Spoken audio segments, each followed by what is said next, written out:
What's going on, Nor Gang? Welcome back to another video. This time it's gonna be a little bit different. This time I'm gonna talk about something very important, which is why I got the Z. But first, this bad girl needs a wash. But just stay tuned, and oh my God, it's another hot day in Miami, which sucks, which is another reason why I broke out the tent, so I could be at least a little bit more comfortable. But just stay tuned. We'll have a little montage right now, and then I'm gonna get to the video.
Alright, man, finally, what feels like a fucking lifetime. It's clean, and that shine is awesome. I hate waxing, but man, you just can't deny the result. Let's get to the point of the video. Finally. Alright, so now that I'm done with the cleanup, so I wanted to kind of talk about why I got the 370Z. Even though I talk a lot of shit about Mustangs, I was contemplating on getting one. And the next plan after that was maybe Camaro or Challenger, because let me get a little closer. I just wanted something to build that was a little project, but the thing is, it was cost efficient because, you know, I'm not rich. So I need something that wasn't too expensive to mod, but still would have a whole bunch of fun doing it. The first car that I was actually gonna get was another SRT4, because before I was rocking out with four bangers. I had the RSX, went to the SRT4, and the thing is, you can't go wrong with, well, you can go wrong with that car, but it was just a lot of fun because the fact that the turbo noises, I love the way it sounds, those little deep gurgles and everything. It was just a super fun car, but not reliable for shit. I was looking for a car that was reliable, a lot of fun, and not too expensive to mod. Here came the Z. Initially, I didn't even like these cars. I saw the 350Z Nismo. I think that body kit is absolutely ugly. I don't mean to offend anybody that has it, but it's not one of the best kits, specifically in the rear. So my friend Nick, Nigmo Nick on Instagram, he let me drive around his 350Z. I wasn't really feeling it. My SRT4 was down, but I really wanted to go to meet. Nick had two Zs at the time, so he had a 370. Well, he has a 370Z Nismo, and he had the 350Z. He had the 350Z Nismo at that time as well too.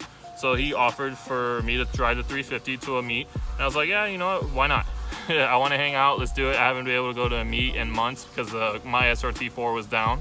So let's go. Blew my mind. Even though, of course, like I said in a video before, these cars aren't fast at all, and you can feel it. But the thing is, it feels so responsive. Out of the cars that I've been able to drive, I've driven I'd say the most awesome car I've ever driven was the Porsche, was it Carrera? Is that how you pronounce it? Turbo? That car is amazingly fun. That's a goal in the future, but this felt exactly like that.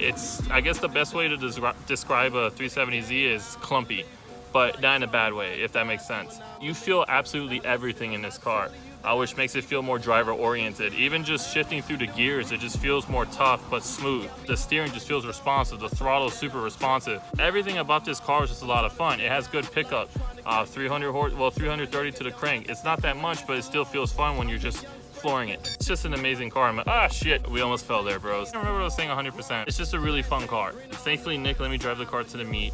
I didn't really expect that much, but as soon as I got through one corner, one turn, Nick told me, he was like, bro, be ready, your life is gonna change. I'm like, dude, it sounds super corny. It's not that serious, but it was. And when now, of course, the only difference between the 370 and the 50 is because they have the sync. You know, my car doesn't have it. I don't really care for it, but it sounds cool. And he was playing with it while it was in neutral, so it was making all the noises. It was really funny. Overall, I was just surprised how responsive the car was, how great it felt, how tight the suspension was, and that's stock. But that's a Nismo suspension, so it's a little bit better.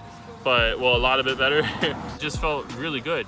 The only thing I didn't like was just the interior, but that's the 350. At least on the 370, when he let me sit in the car, man, from comparing it from the 350 to the 370, it's like light years ahead, because initially I thought the 350's interior was super cheap. For the price that you're paying for a 350Z, you know, Nismo, I was expecting more of like what the interior will come in this car. But when I sat in the 370Z, I was blown away. You don't really notice until you sit in the car, but I love the padded leather, especially on the center console where I have the cubby. I don't have the GPS model, well, the GPS radio. And it just feels super nice, and it has the suede on the inside. It's the little touches that made it that much better. It was just a really great car to drive. I had a lot of fun, and it really started leaning me towards buying one. Now, the problem was buying one. Before I wanted to commit to it, I wanted to drive around the 370. I had a friend that let me borrow his, well, not borrow, but just drive around the block, and it really convinced me. Problem after that was finding one. Dude, this car right now was a mission and a half to find, at least in Florida. In good condition, under 100,000 miles. You'd be surprised.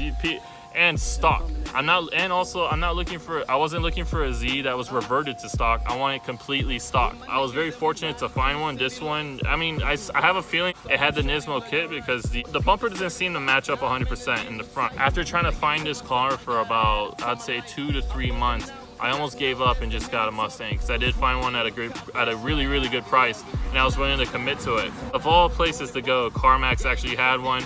They shipped it down from Orlando, and when it came down and I inspected it, it was awesome. So, pulled the trigger, boom, now I have a Z. Another thing that I loved about the 370Z is the community. You know, after I've owned different cars, and I've been on different forums, and, you know, spoke with different crowds, and this one seems to just be entirely different. I would say it's weird, because, you know, there's a dedicated community that's been buying Z's since, like, you know, 260s, 280s, 300s, etc. And there's some old guys that have a 370. You know, usually they're 100% stock from what I've been seeing, and they're super cool. When they see you on the road flashing headlights, you're saying what's up to each other, or you're talking about the car next to each other. Now, mind you, I know that happens in a lot of different communities, but it just feels different. It feels more lighthearted and more nice. You get me? Like, everybody's been super approachable. My car's been broken down before, in the sense that it's not broken down, but the tire was fucked up, and someone actually stopped to help me. Who was it? It was a guy who owned a 350Z. Well, of course I was still fucked in that situation, but we ended up just talking about our cars, and it kind of made the day a little bit better. The forum is a lot more helpful than other forums that I've been associated with. It's just everything about this community has been awesome. I'm in a group right now where there's about, I would say, 6 or 7 Z's. Missing parts, boom, got it. They have no problem hooking you up. Especially Nick. He hooked me up with the suspension. Everybody that I've met has been really, really cool, and it's been a first. And the SRT4 community, it's not like that at all, because at least in Miami, the SRT4 is the new Honda Civic. It's just everybody, I'm not sure why, it's just kind of more like a douchebag, and they want to race every fucking Mustang they see. And some guys are like that with the 370Z, but it just feels, overall, I would say it's just more like a tight-knit community and a lot more fun and sociable, especially with the cruises and everything. And other than that, the mods. That was a big part. One thing I really love about these cars is the wheels. We have so many options. There's so many different styles, because and I keep bringing it back up, but of course my SRT4, not like that. There's only so much you can do. With Mustangs, there's only so many styles that look good with that car. With the Z, there was just, a plethora of option, which is awesome. When it came down to being cost effective, and which is a nicer word of saying cheap, it was more cost effective. And also with like the options, the aftermarket is just so extensive with this car that you'll find things at a really, really great price, even down to the carbon fiber, because I do have a carbon fiber wing, super cheap, not as expensive as you think. The next modifications I want to do is the hood and the fenders in carbon fiber, and I won't say which ones, because I want to keep it a secret, because hopefully I can pull the trigger on those soon. But still, it's just everything about them. I love the styling, I love the carbon weave, everything about it is great, and more importantly, at a good price. With Mustangs, it was a lot more different, because I almost did, like I said, grab one, and it's just every part that you seem to buy from a Mustang was super expensive. The aftermarket 4.4 just likes to ask rate their customers, which is ridiculous. I think the only reputable site that sells things at a good price is American Muscle. Aftermarket for these cars are so extensive that people tend to build the same type of Z, but there's so many options. There's no way your car will look exactly like another Z unless that's what you intended. I think that's awesome. So overall, it's just like literally every bit from this car, from the community to the aftermarket to the functionality and how it drives and the drivability, because daily driving this car has been amazing. I have zero complaints besides space, but you don't buy this car for space. It's just one of those things where I really enjoy. I know people say that when you look, you bought the wrong car if when you're walking away you don't look back at it, which is true. You bought the wrong car if you're sitting in traffic and complaining, because you know what, when I'm in traffic I don't complain for shit. I love sitting in this car. Sometimes I come out on a Saturday and just sit in my car for no reason, and I enjoy it. Just wanted to kind of briefly get on this. Really, there's not much more to it. If you liked it, if you've made it this far, like I always say, just please like and subscribe. I have a lot more content. We have Felipe's Mustang that install video will eventually come out. You know, more cruises and I believe a trip to Daytona. There's just a lot going on. I don't want you guys to miss out on any content. Hit the notification button, and that's it, Norgang. I'll see you guys next video.